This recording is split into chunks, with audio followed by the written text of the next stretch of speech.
Apolohetica, tuwing linggo, alas 2 hanggang alas 3 ng hapon, kasama sina Brother Marco Evangelista. Apolohetica, dito sa Veritas 846, ang radyo ng simbahan. Ave Maria! Rocho Plena! Isang mapagpalang araw po ng linggo mga kapanalig. Ang dalangin natin sumapit sa lahat. Samahan po ninyo kami sa mga sandali ng pag-aaral sa ating pananampalatayang Katoliko. Ako po si Brother Marco C. Evangelista. The truth has set me free. Ako po si Brother Albert Gales from the Roman Catholic Diocese of Imus. Amen. At sa hapong ito, of course, kasama natin ang ating magiting sa technical side, Engineer Marlon San Diego, at ang ating production assistant si Ernest, at nandyan na rin si Brother Poging John Gutierrez. Amen. So ngayon mga kapanalig ay maganda yung ating magiging talakayan, pero bago yan, ang atin pong programang Apolohetica ay taus-pusong nakikiramay sa Archdiocese of Manila sa pagpanaw ng isang pari natin dyan, si Reverend Father Benjamin Benjo Pahota, na madalas pong nagiging tagapagdiwang ng misa dito sa ating himpilan.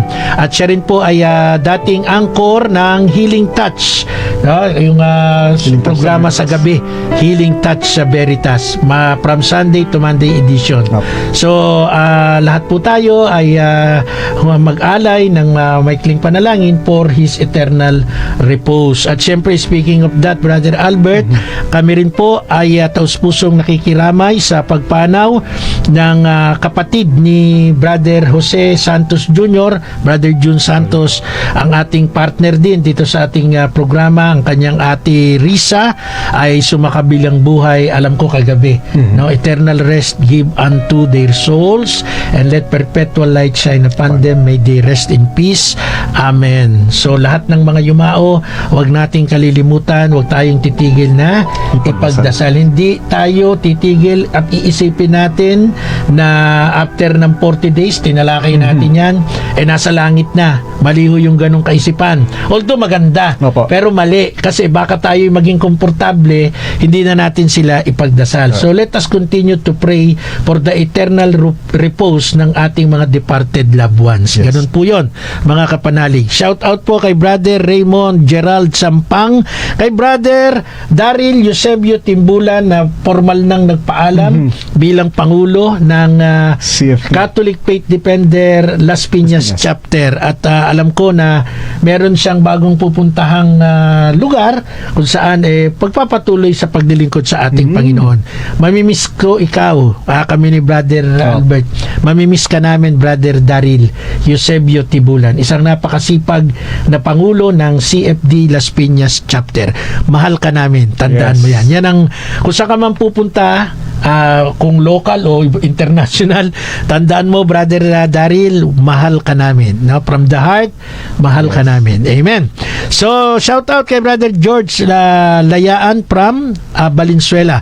Maligayang pakikinig po. Ganon din po sa mga iba pa nating kapanalig. Brother Aaron Jan Nicomedes, magandang araw po from Marikina City.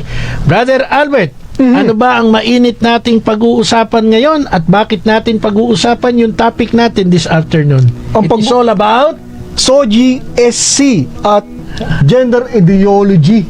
Ano ba yung Soji? Naririnig ko yung Soji. Sabi ng iba, narinig ko yung Soji. Ano ba yung Soji? Parang biskuit ang dating eh. Hindi po. Ano ba meaning ng Soji, Brother Albert? Pag sinabi po natin Soji SC, ito po ay tumutukoy sa sexual orientation, gender identity or expression, or sex characteristics. So, iba yung Soji doon sa tinatawag na LGBTQI. Yung Soji ay isang panukala. Panukala po. Di ba? Soji Bill, panukala para sa mga LGBTQI. So pag sinabing Soji, ito'y idea. Nais na mangyari. Pero pag sinabing LGBTQI, ito yung nakapaloob na grupo ng mga tao, ng mga persona. So itong Soji Bill, ang pinatutungkulan nito, ang magiging beneficiaryo nito, Brother Albert, mga kapanalig, ay yung nasa sektor, sabi nila sektor na daw ito nasa sektor ng lesbian, ng ibig sabihin ng LGBTQI+, may mga plus pa yan, lesbian, gay, bisexual, transgender, queer, at intersex. And plus. Ewan ko kung ano yung plus na yan. Nung ako'y bata pa, natatandaan ko, dalawa lang ang kasarian, lalaki, babae, tapos nadagdagan, Opo. bakla, tomboy. Opo. So tapos nun, tapos na. Ngayon, nadagdagan na nagkaroon pa ng bisexual, transgender, queer, at yung intersex. So, ngayon mga kapanalig, siguro mas maganda po, maintindihan ninyo, natatalakayin namin ito ni Brother Albert, hindi dahil galit kami sa sektor ng mga kapatid nating homosexual. Hindi po. Ako, sa totoo lang, marami akong mga kaibigan, mga mahal sa akin Opo. na third sex o homosexual. Meron akong mga tauhan dati sa aking trabaho, no? Mga ibang tao ko na homosexual, bakla, tomboy. Pero mahal ko sila. Pero tatalakayin natin ito hindi para sila saktan, Correct. kundi para buksan natin yung kamalayan at katotohanan. Ano ba yung dapat? Ngayon, Brother Albert, bakit ba naman sa dami ng topic? Ito yung napili nating dalawa na pag-usapan. Sabi nga nung iba, pagka yan ng topic, wag mo nang i-discuss kasi mababash ka. Di ba? Ayun. At saka maraming magagalit sa'yo. Pupulaan ka kung ano-ano pa. Katunayan, meron pa nga iba nagsasabi, bakit yung ibang mga kaparian ang tatapang pagdating sa wag kang magnakaw, wag kang pumatay, ha? Ang tatapang magsalita, very open. Pero bakit pagdating sa issue ng SOGI, itong LGBTQI, mukha daw yung mga nakikita nilang mga pari na matapang, parang tahimik. Ha? Ha?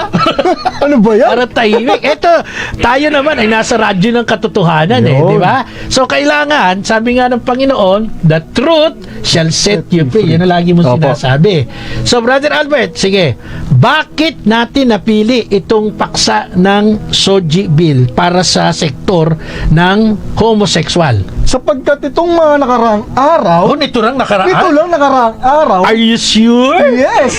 Kitang-kita pa nga sa selyo ng pag-receive Oh. October 7, Ha? 2025. Feast day ni Mama Mary. Feast day ng Our Lady of the Rosary. The Holy Rosary. Ayun. October 7. Ano ba yung pinatatakan na yan? Ano yung tatak na yan? Ito yung inilulunsad ng tatlong mambabatas, yung SOGI SC Equality Bill na tinatawag na House Bill number 5266.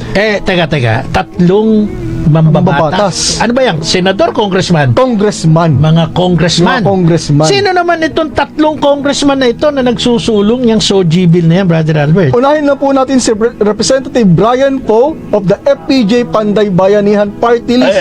FPJ. FPJ. Sino yan? Isa ba? Si Representative Ryan Recto ng Recto? Batangas Anak 6th ni- District. Anak ni Ate B? Yes. At saka ni Secretary Ralph Recto? Yo. Si 12%? Ba't? Tsaka sino ba isa? Pangatlo? Representative Javier Miguel Benitez ng Negros Occidental 3rd District. Nako. Yan. So itong tatlong binanggit mo ang pinakapangunahing tagapagsulong ngayon ng House Bill number 5266. Opo. Pag sinabi pong House Bill, panukala pa lang ito. Opo. Nandyan pa lang po sa lugar ng House of Representatives. Tibbs. House of Representatives. Yung tinatawag nating batasan. Yan. Batasan. So mga kapanalig, nakatawag ng pansin ito sa atin kasi nga po sabi mo, kamakailan lang. Pero ito version nila. Opo, version Kaya po ako nila sinabi sigurado bang nakaraan, ngayon lang, kasi nung mga nakararaan yan, Brother Albert, may nagsusulong na yan eh. Huwag na Opo. natin banggitin kasi hindi naman pumasa. Correct. Pero dahil ito sariwan-sariwa ngayon, ito yung pag-usapan natin, di ba? Yung SOGI, dati SOGI bill, ngayon meron pang karugtong, yung SC. Supreme Court ba yon? Ano yun? Ano yung SC? Sex characteristics. Ayan. Yun. So, sa panukala nilang ito, magkakaroon ng punishable offense. Yun. Kapag yung nakapaloob na mga idea, panukala nila, ay hindi natin inobserve kung sakaling maging batas ito, magkakaroon ito ng kaukulang parusa mabigat itong 5266 na ito, no, na isinulong ni Congressman po ng FPJ Party List, Congressman Recto ng Batangas 6th District at ni Congressman Benitez ng Negros Occidental 3rd District. Ngayon mga kapanalig, magandang pag-usapan to, brad. Ready ka bang mabas? Ready. Sa ngalan ng katotohanan. Ayan. Kapag sinabi nating all sectors of society, ano ba ang binubuo nito, Brother Albert? Pag sinabi po natin all sectors of society, ito po ay binubuo ng tatlo. At nahati po ito sa tatlo. Social sector, Aha. na kinapapalooban ng faith ng mga mananampalataya or komunidad, ng mga organization at ng pamilya. Non-profit organization. Opo, non-profit organization. So, yan yung nasa social sector. Opo. Ano yung ikalawa? Private sector. Ah. Ito lang po yung mga kabilang sa mga kumpanya, sa mga businesses, sa mga arts and entertainment, sa mga artista. Private sa mga, sector yan. Opo, saka sa media. Yung pangatlo ay Public sector. public sector. Yung mga nasa gobyerno, military, at sa kagawaran ng ating mga edukasyon. At, sa mga media, pangangailangan. pwede ring media. Opo. So, hindi, ang media, ano yan, hati yan. Private. Merong private, mas Opo. marami, meron ding government. Opo. Okay. So, sino po ang maaaring maapektuhan at magiging kaawa-awa pag ito pong SOGI SC ay tuluyan na naging batas kung lulusot ito sa Congress at lulusot sa Senado? Yan po ang ating pag-usapan. Mga kapanalig, sa mga nanonood po sa atin sa ating DCRB, istimpilan natin yan sa ating official Facebook ng Radio Veritas. Pwede po kayong mag-participate. Ilagay nyo lang yung comment tapos babasahin namin para hindi naman po kami lang ni Brother Albert ang nagbabahagi na ng idea dito. Shout out sa mahal kong brother Ferdinand Marlo Lopez nandyan sa Australia at isa ring defender. Kasama natin yan mula pa noong 1985 Catholic Preachers Group na itinatag ng aming daddy Sunny Isagani Lopez the Great. Yan, mabuhay po tayo. Brother Mel Garcia, thank you sa pagpopromote ng radyo. Doon na daw laging makinig sa DCRB Radio Veritas. Ikaw naman, Brother Mel, i-promote mo rin yung Apologetica program tuwing linggo, 2:00 ng hapon. Amen. Tama. Kaibigan natin yan, Brother Mel Garcia ng Batangas. Okay, sabi ko, Brother Albert, sino ba yung maaaring mapektuhan at maging kaawa-awa? At saka bakit naging kaawa-awa itong SOGI Bill SC kapag tuluyan naging batas? Ang maapektuhan po talaga nila Ikaw. ito ay ako, yung mga heterosexual din, lalo pag sinabi po natin heterosexual, yung mga straight, Ah. no? Especially syempre yung mga kababaihan. Dahil may mga kababaihan ang gusto lamang po nila ay may maayos at pantay na pagtrato sa ating lipunang kinagagalawan. Ah. At take note mga kapanalig, hindi lahat ng kabilang sa LGBT community ay pabor sa ganitong klaseng panukalang batas. At tandaan po natin mga kapanalig, hindi maaaring tawaging diskriminasyon ang nagbabawal sa isang biological male or yung mga gays na sumali sa mga pantimpalak na para lamang sa biological female. Tulad halimbawa lamang po nito mga kapanalig ng Binibining Pilipinas, Miss Earth, Binibining Taguig, Aha! Binibining Cavite at Miss Universe Pageant. At kung gusto nating magkaroon ng pantay-pantay na pagtingin, simulan po natin sa ating sarili. At kapag po ito, SOGI SC naging batas, magiging dominante na yung mga kabilang nila. mga kagusto nila kasi sila na yung gusto masunod. Oo. Pagiging dominante ang kagustuhan nila o gusto nila na sa oras na ito ay maisabatas. Ngayon, pag hindi natin pinagbigyan yon dahil batas ito, disgrasya tayo. Opo. Merong kaukulang parusa. Opo. Mapaparusahan tayo. Yes. Halimbawa, sinaway natin. Ay, huwag ka sumali dyan sa contest ng Binibining Pilipinas. Lalaki ka eh. Opo. Nag-anyong babae ka lang eh. Sasali ka dyan. Nako, discrimination. Panigurado. Kaso ka. Swak ka sa oblo, Brad. Yes. At saka ang laki ng penalty, ang laki ng parusa. Isang halimbawa, nakita mo yung nakaraan, yung may gwardya, Opo. may sinaway siya eh. Opo. Anong kwento niyan? Ang kwento po nito mga kapanalig, na Chismoso ka. meron po siyang sinita na ang sabi niya siya daw po ay transgender. Pero ang katwiran ng gwardiya ito. Sinita niya saan? Sinita niya sa Pagsakay. pagsakay sa train. Oo. Na kung saan ang nakalagay lamang po doon ay for female passengers Yun yung only. bagon, yung isang Opo. train, merong Sa isang pinakaunahan. lugar dyan na exclusive yan sa kababaihan lang. Opo. Ngayon, merong isang transgender. Transgender po. Sasakay siya doon. Opo. Ngayon, So, itong si Manong Guard, anong ginawa? sinita. Oo. At hindi pinasakay. Ano sabi niya doon sa sinita? For female passenger nga lang, hindi ka naman female eh. Sabi niya, Opo, ganun. discrimination, Discrimination yun. Sa kanila, di umano. Ang tanong, Brother Albert, nagsasabi ba ng totoo yung gwardya? Nagsasabi po ng totoong Hindi, gwardiya. nakabihis pang babae, naka-makeup may lipstick. Ay, hindi po ano yun. Hindi po pasok sa standard ng matinong pag-iisip yung ganong klaseng panlaw. Parang yung sa Cebu, Opo. yung tinawag na sir. Ayun. Di ba, yung mukhang Bruce Opo. Lee, yung mukhang barbilista, nagalit di ba? Opo. Kasi bakit doon siya tinawag na sir, nakakuntodo babae Ayun. siya. Yun po So, yung- ibig sabihin pala, pagka sinabi mo, hindi ka naman talaga lalaki o babae. So, hindi pwedeng consider na discrimination yan. Opo, hindi Ano po- yan? Pagsasabi po ito ng katotohanan. Totohanan, di ba? Yun. So, wag po kayong magagalit, Wag kayong mau-open sa amin. Tandaan po natin, gender is not assigned at birth. It is determined on conception. That's the basic biology. Anybody who denies that, sino mang tumanggi noon na siya ay kinukonsider na delusional or stupid. Fraud. Yan po ang sabi. O mandaraya. Mandaraya. At ang dinadaya niya, yung kanyang sarili. Kanina nga, off the air, pinag-uusapan natin, Brother Albert, kahit anong gawin mo, kahit magpapalit ka ng kasarian mo, mananatili kang lalaki dahil wala kang bahay bata, wala kang matris. Kaya nga sabi mo kanina, kung mamamaniobra nyo ang birth certificate, tingnan natin ang DNA natin. Opo. Tingnan nyo DNA nyo. Opo. Anong kalalabasan yan? Hindi nyo madadaya yan. Lalo na yung bahay bata, yung ano to dito, yung matris, Matris. di ba? Sa tingin ko wala pa naman nag-o-opera maglagay ng matris, di ba? Nagpapalit ng kasarian Opo. diyan sa Bangkok, Thailand. Marami nang Opo. ganyan di ba? Actually may kakilala ako. O kapitbahay namin. Oh, Ilan blocks lang ang pagitan. Kakilala lang pero hindi kami close kasi Opo. hindi laging nandoon. O pumunta ng ibang bansa, nagpapalit ng kasarian. Babae na siya. daw. Babae na daw siya. Pero ito matindi. Nagkaroon ng karelasyon. What? Alam mo kung ano karelasyon? Ano ko rin siya? Tomboy. Oh!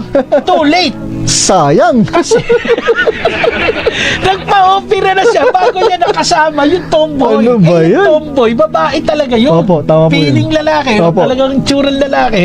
Pero kung nagkataon di siya nagpa-opera, ang ganda sana kasi walang kasalanan doon. Tama po. Ang bakla nagpakasal sa tomboy, walang kasalanan Opo. doon, di ba? Pero kung ang bakla nakisiping nakisama sa kapwa lalaki o ang tomboy nakisama sa kapwa babae, disgrasya, malaking Opo. kasalanan yan, Brother Albert. So pagpatuloy natin yung pagpapaliwanag natin dito sa tinatawag na Soji Bill. Opo. May S ang kasama ngayon yan. Okay, sex characteristics ang tawag. Opo. Okay. So, Brother Albert, sige, i-explain natin mabuti. At kapag ka po, ulitin po natin mga kapanalig, kapag ka ang Soji Bill ay naipasa, kawawa po talaga yung mga nasa sektor ng lipunan eh. Lalong-lalo na ngayon sa mga eskwelahan, na kung saan ang paaralan po ay nagpapatupad ng tamang lugar na kung saan tayo, yung mga lalaki, ay kailangan magpagupit ng 2x3. Yung dating gupit Yung natin. clean cut, no? Kasi kapag kapag ka ito po ay talagang ipinapatupad ng paaralan, ang maapektuhan din po dito ay hindi lamang po yung mga street eh. So, ibig sabihin, kahit na ikaw ay girly, Opo. girly, no? Dapat sumunod ka dun sa Yes. school policy. Opo. Ngayon, umayaw. Discrimination ba yon? Sa kanila. Sa kanila. Laging Opo, gano'n, ano? opo. Pero halimbawa, naging batas yung Soji Bill, ano na mangyayari dun sa principal o sa teacher na magsasabing, magpagupit ka! 3 po ang makukulong dyan. Ha? Sino? Ang gwardya, Bakit doon sa tabi Sinisita ko eh. niya? Sinisita, Guardia. opo. Unang, ano dito? First in line, ano? Opo. No ID, no entry. Eh, yung gupit. Inukaan. Patay. Una, dali agad ng gwardiya. Pangalawa, Principal. nako, disgrasya principal. Opo. Sumunod, Guro.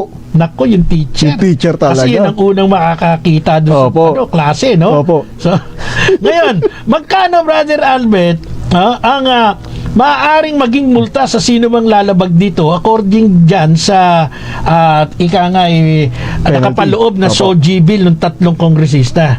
May idea ka ba? Tumataginting lamang po ito ng 100,000 to 500,000. Ay, Diyos ko po. May bayad na. May kulong pa ba yan? May kulong pa! Ilang taon ng kulong? 12 years! Naku po, 12 years of imprisonment for discriminatory acts. Naku, yan yung tinatawag na discrimination. Diniscriminate mo daw. Ayun. Nagsabi ka lang naman ng totoo. Sabi nga nung guard pang-female lang yan. Doon ka sa kabilang bagon. Kung meron ng SOGI bill, yung manong guard dyan sa MRT, tama ba ako, Opo. MRT? Swak ka doon sa batas na ito, kulong ka, bayad ka pa ng 100 to 500,000 conforme sa magiging katulan ng Opo. ating hukuman. So nakakalungkot po. Paano naman, Brother Albert, yung mga religious preachers? So, halimbawa, for example tayo, kahit di naman tayo religious na dalawa, paano mangyayari sa atin pag putak tayo na nagputak ng ganito ngayon? Ano mangyayari sa atin dalawa? Kulong din po. See you in jail.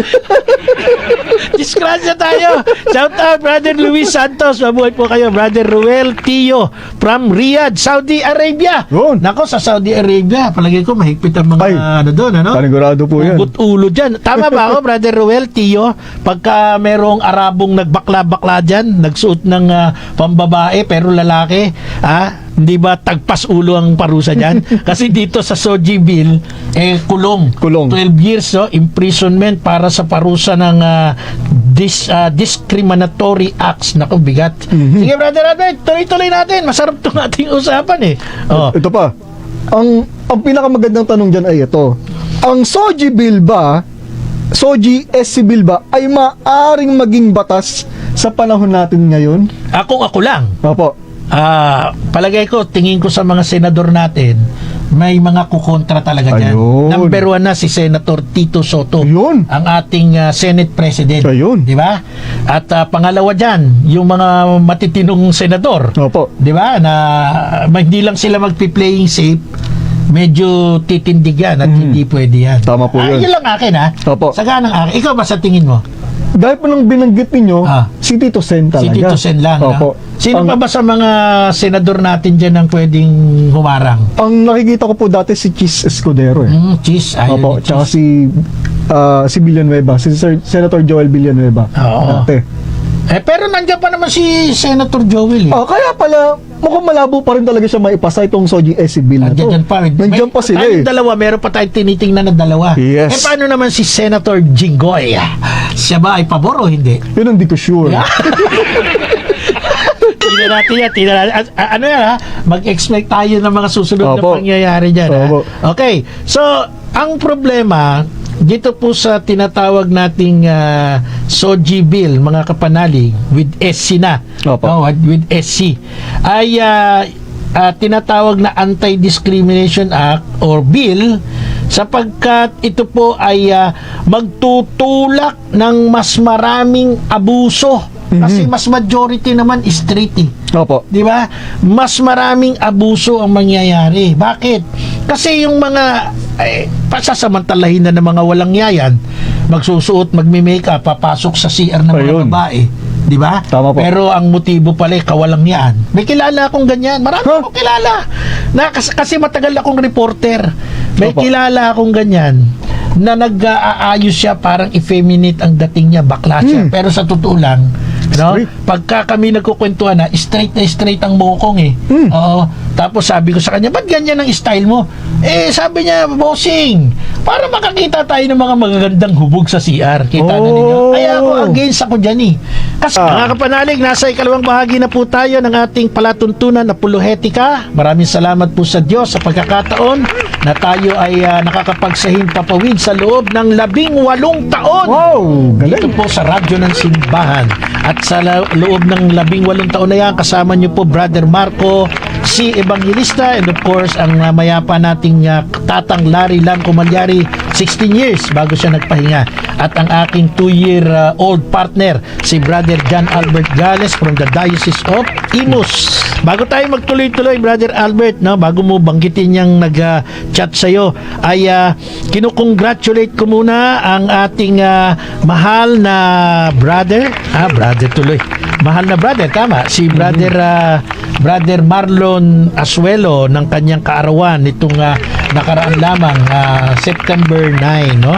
At syempre ngayong araw ding ito ay ipinagdiriwang naman natin ang kapistahan ng ating mahal na ina ng Del Pilar, Yes. ang patron ng Cavite. Yes, Diba? opo. Meron pa yung dyan sa Quezon City. Banggitin mo. Our Lady of Lanabal de Ayan, Manila. diba? Hintayin nyo, at meron daw pong mangyayaring dyan, prosesyon. So mamayang mamayang hapon gagawin, Kaya kung kayo'y dadaan sa bahagi ng Quezon Avenue, iwas-iwasan nyo na po, sapagkat nagsisimula na pong mag-build up ang mga kapanalig natin na sasama sa prosesyon ng Lanabal de Manila. At syempre kapistahan din ngayon ng aking kamukhang santo, si San Carlo Acutis. Ayan. Unang kapistahan niya.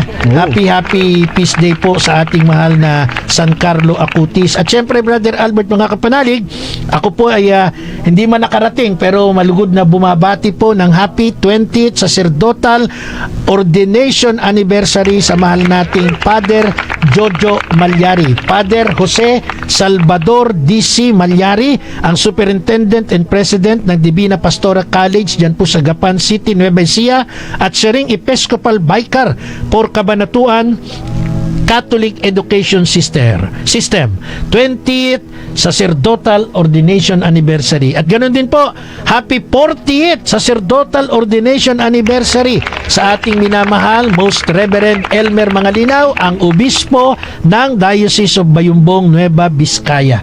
20 at saka 40. Pagdasal natin ang mga pari natin, lahat sila umabot sa ganyang katatagal na mga Sacerdotal Ordination Anniversary. At today, happy birthday kay Ate Pilar Galion, yung aking ate-ate nung bata pa kami sa parokya ng tenement ni Brother Jose at saka ni Rizal Corilla. Okay, so ako rin naman po nag-iimbita sa inyo. Congratulations sa ating Brother Raymond Hernandez.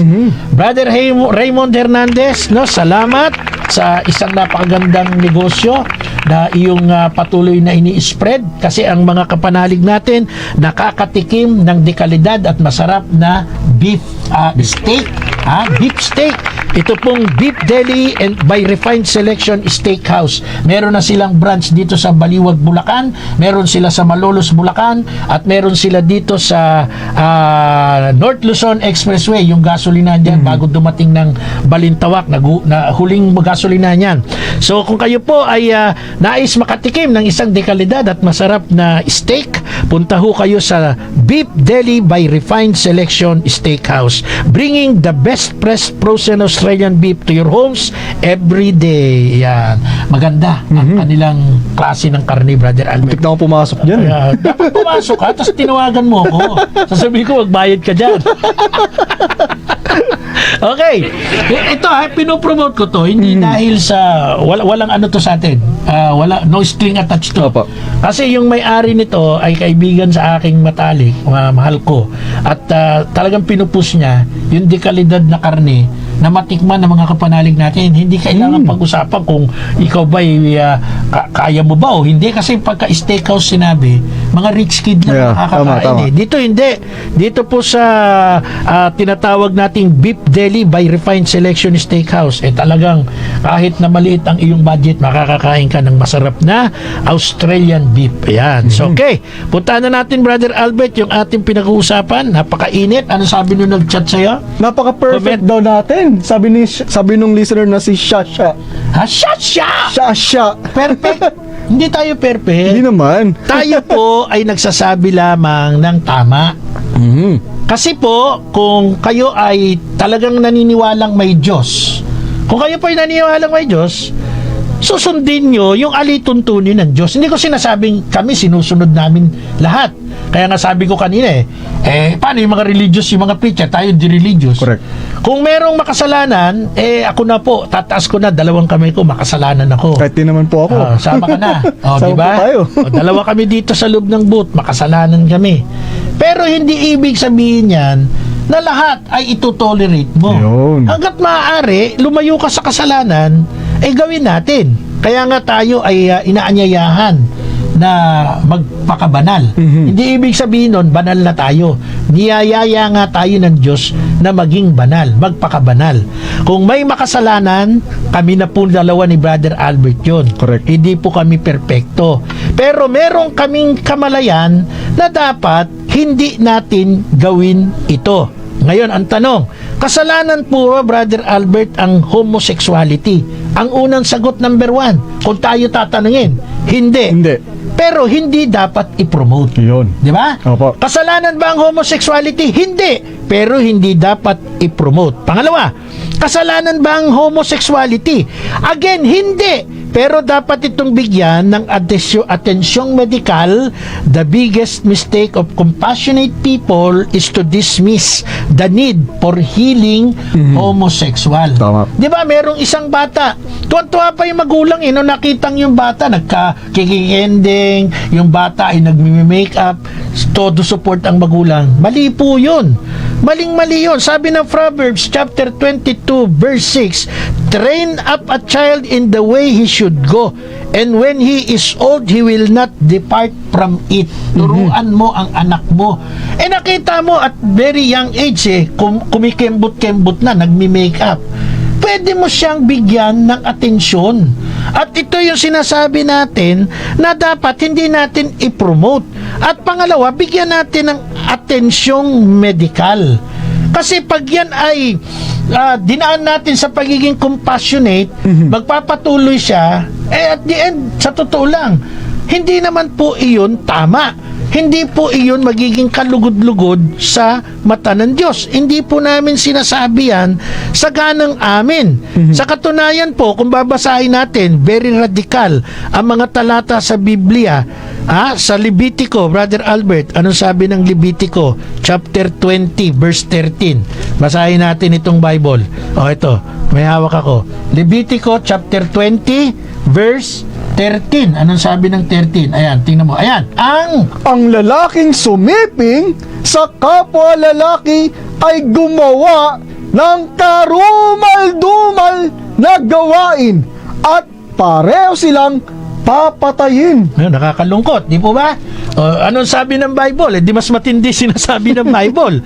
Ang nakipagsiping sa kapwa lalaki ay gumawa ng karumal-dumal na gawain.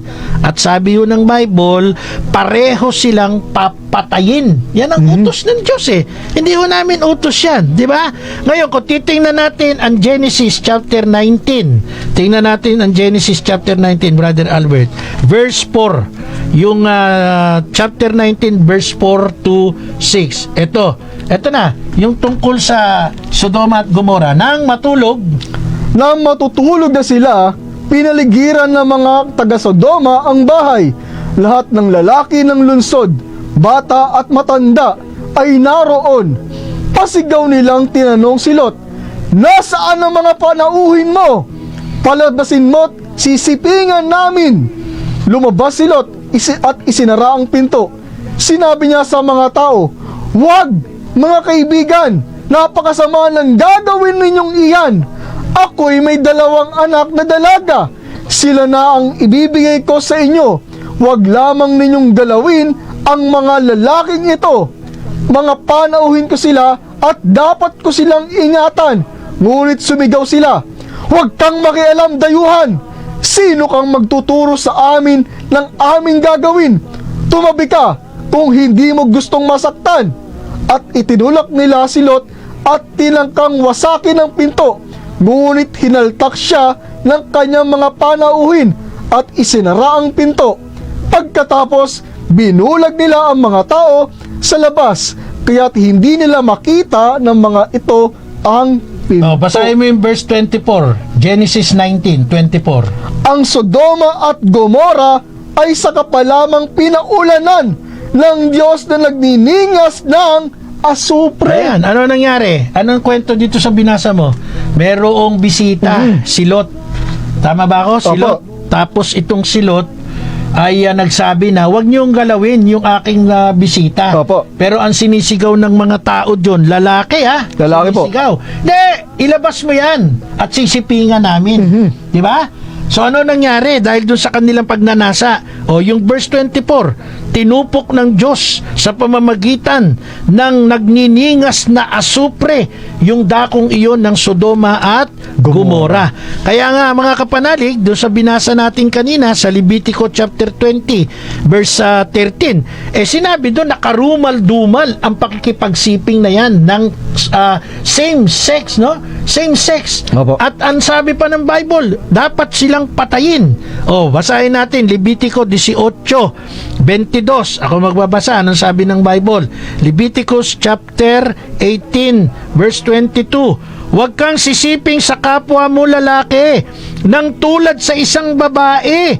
Yan ay karumal-dumal. Wow. O yung sexual act. Ang sabi ng Bible, karumal-dumal. Hindi ko galing sa amin yan. Yan ay mismong direktiba galing sa ating Panginoong Diyos. At kung titingnan natin, ang binasa natin, Brother Albert, ay lumang tipan. Pero pag binasa natin ang bagong tipan, sa sulat po ng Aklat ng Roma, no? Sa Aklat ng Roma, chapter 1, verse 26 to 27. Ganito naman ang masasabi. Dahil dito ay hinayaan sila ng Diyos sa mahalay na pita. Ayaw nang makinig, ayaw nang makipagtalik ng mga babae sa mga lalaki. Sa kapwa babae na lamang sila nakikipag-ugnayan. Gayon din ang ginawa ng mga lalaki. Ayaw makipagtalik sa mga babae, kundi sa kapwa lalaki na rin sila nauhumaling. Ang ginagawa ng mga ito'y nakakahiya. Karumal-dumal, ang sabi, nakakahiya. So kung mahal natin yung isang tao na mayroong problema ng homoseksualidad at tayo ay nakakaintindi, pwede nating sabihin. Pero hindi ibig sabihin siya na kami perpekto. Ang tawag nga sa atin dyan ay pagmamalasakit. Kasi pag tayo ay nagpaubaya lang sa lahat ng mga nangyayari, we are committing the sin of omission. At ang sin of omission, alam mo yung dapat, alam mo yung tama, pero nanahimik ka, yan ay sin of omission. So anong hahantungan mo niyan? Katulad nung nangyari dun sa mayaman at saka yung pulubing si Lazaro. Yung mayaman, capable siyang alagaan si Lazaro, pakainin ng tama, hindi yun namumulot lang ng pagkain sa ilalim ng lamesa, pinabayaan niya. Nung namatay siya, ano nangyari? Nandun siya sa Hades at si pulubing Lazaro nandoon sa piling ni Abraham. So ayaw natin mangyari to. Mahal natin ang mga nasa sektor ng homosexuality. Pero pag lumagpas kayo sa boundary, dapat tayong bumusina. Kumbaga, halimbawa, nagdadrive ka, may tumatawid sa maling tawiran, businahan mo, huwag ka magalit sa bumusina. Kasi nire-remind ka na delikado yung ginawa mong pagtawid. Hindi ibig sabihin nun, ang yabang naman ito, tumatawid ako, bumusina ka. Mali nga yung tatawiran mo Correct. Di ba? So, anong driver na bumusina sa'yo? Dalawa lang yon. Concern, na mapahama ka, Yes. at higit sa lahat, nire-remind ka na you are a violator, di ba? Ang ating Iglesia Katolika ay nagtuturo na ang homosexual acts ay violation ng divine and natural law. Kaya nga sabi ng binasa natin, Brother Albert, di ba? Opo. Huwag kang makisiping katulad ng pakipagsiping ng lalaki sa babae.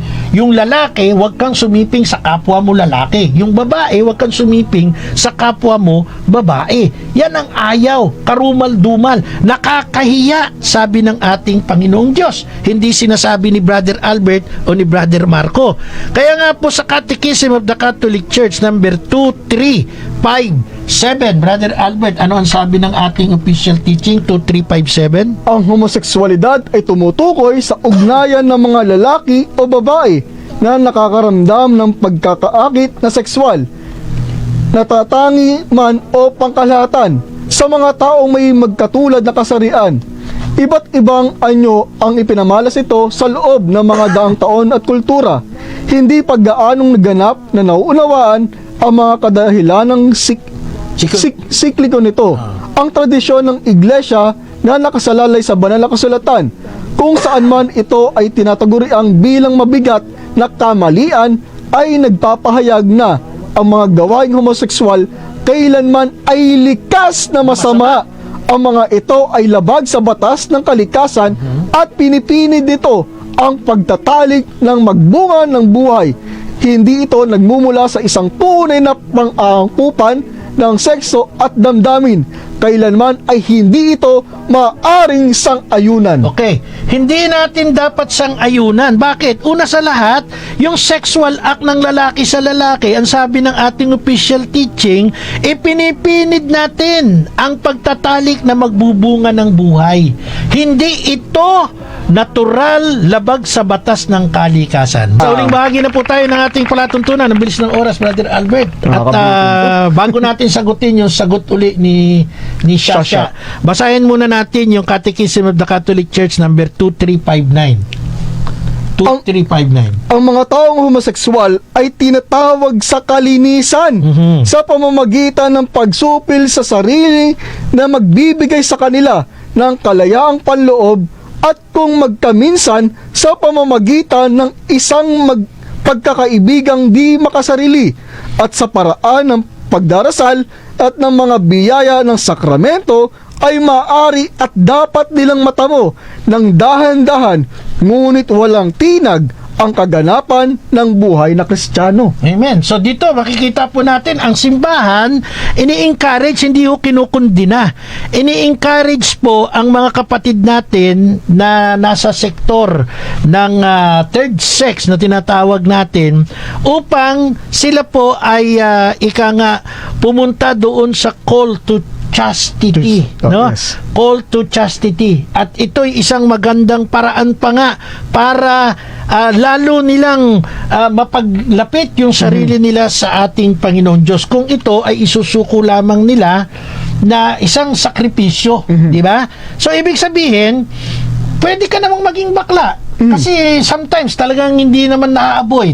Ang ating ipinaglalaban dito, yung magkaroon ng sexual encounter. Sexual acts, yung lalaki sa kapwa lalaki, yung babae sa kapwa babae. Huwag ho kayong ma-misinterpret sa amin. Ngayon, yung SOGI bill, kaya natin tinututulan kasi mag-uugat yan ng maraming pang-aabuso. Halimbawa, katulad nga nung personal kong karanasan, may kasama ako dating reporter. Nagpapanggap siyang bakla pero straight na straight siya. Pag may nakilala siyang babae, aakto siyang bakla. Pagkatapos, pagka malapit na yung loob ng babae sa kanya, dahil ang akala bakla siya, hanggang sa loob ng CR, nakakasama niya. Then, pagka kami nag-uumpukan, sasabihin niya, alam niyo ba, nakita ako, ganyan, ganyan. Diba? Mga kapanalig, yung mga pang-aabuso, halimbawa, ikinorek ka o hindi yan ang para sa inyo. Yung nagsita na yon, ikukulong, mapaparusahan. 100 to 500,000, 12 years imprisonment. Marami pang mga abuses. Hindi discrimination yung magsabi ka ng totoo. Na yung lalaki, kahit anong gawin mong gayak sa sarili mong babae, mananatili kang lalaki. At mayroong mga prohibition na hindi mo dapat lagpasan, di ba? So, ito po ay isang katotohanan. Kung mahal natin, wag nating totally ay bigyan ng suporta sa paraan na mali. Kasi kung magulang ka, alam mo mali yung kabaklaan eh.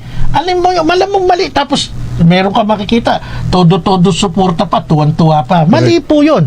Alam nyo, pag yung anak nyo lumaki at nakipagsiping sa kapwa lalaki, kasama kayo sa kasalanan nun. Mga magulang, kasi na-tolerate nyo eh. Kung yung anak ninyo ibubulit sa apoy ng impyerno, hindi ko sinasabi yan, sabi ng Bible yan. Sabi ng Panginoon Diyos yan.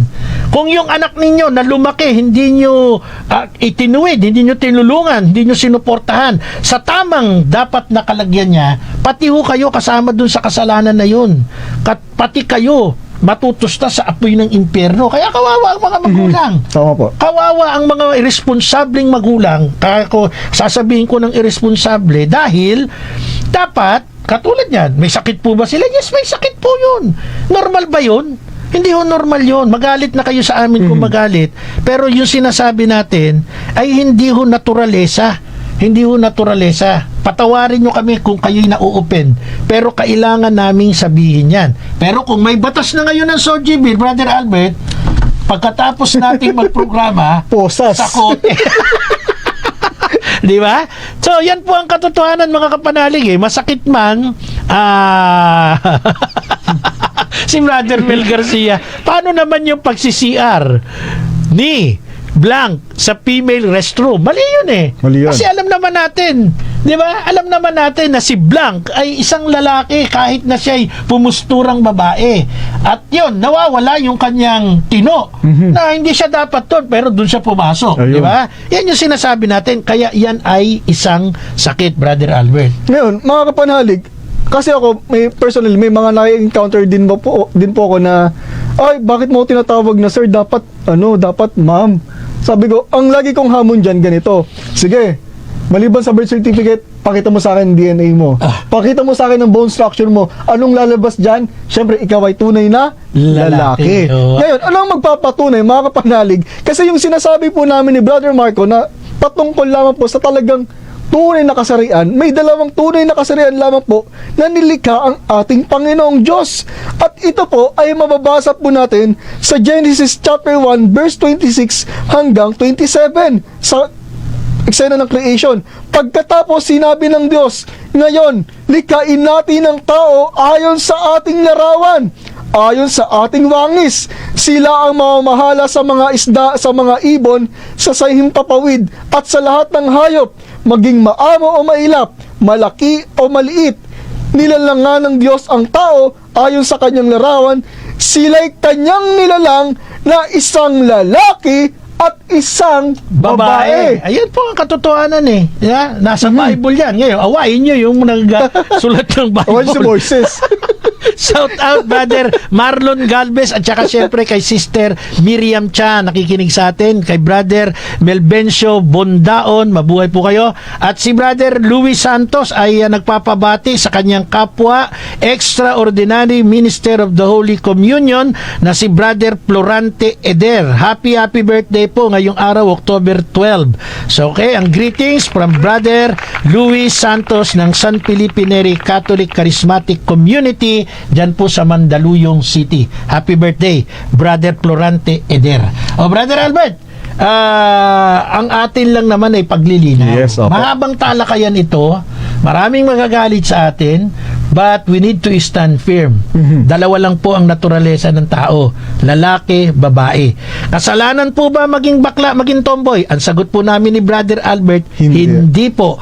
Sa katunayan, sa Catechism of the Catholic Church number 2359, ito po ay pagtawag pa nga sa kanila, isang tawag for chastity, at sinasang-ayunan niya ng unang Korinto chapter 10 verse 13 na ang lahat ng mga sakripisyo mapaglabanan natin ito ay tinatawag tayo para mas maging ganap. Baka nga mas maging santo pa ang mga homosexual sa atin na nagpipigil ng kanilang sarili. Ngayon, kung habang bata pa nakitaan na natin ng potensyal na maging ganon, tulungan na natin, daanin na natin sa tamang therapy, hormone therapy, isang medical treatment para maituwid. Huwag nating suportahan doon sa nais niyang mangyari pagdating ng araw.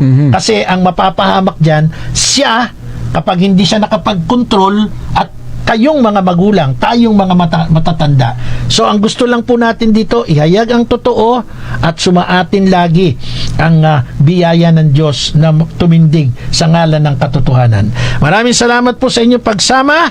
Ako po si Brother Marcos, si Evangelista. Ako si Brother Albert Gales. Kami po ay nagsasabing sumainyo ang katotohanan. Maraming salamat po. Upang mabuhay